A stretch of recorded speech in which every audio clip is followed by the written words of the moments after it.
Ethics, అలా మానవ హక్కులు అన్నీ కూడా ఒకసారి క్షీణించిపోతున్నటువంటి తరుణంలో మళ్ళీ మన యువత ఒకసారి దేశానికి సేవ చేయడం కాదు, దేశానికి బాగు చేయాలా, రీసైక్లింగ్, వేరే రీసైక్లింగ్, పునర్నిర్మాణం, అంటే ప్రతి ఒక్కరూ భాగస్వాములు కావాలా.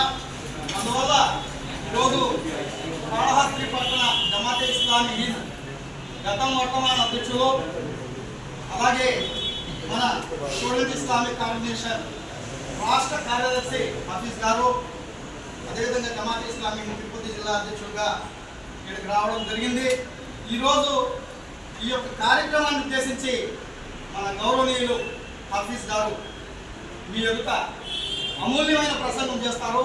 మీరంతా కూడా శ్రద్ధగా విని దాన్ని ఆలకించి ఆచరణలో తెచ్చి మన కాళహస్తి బంగారు భవిష్యత్తును నిర్మిస్తారని ఆశిస్తూ సెలవు తీసుకుంటూ ఇక మన పెద్దలు ప్రసంగించుకుంటుగా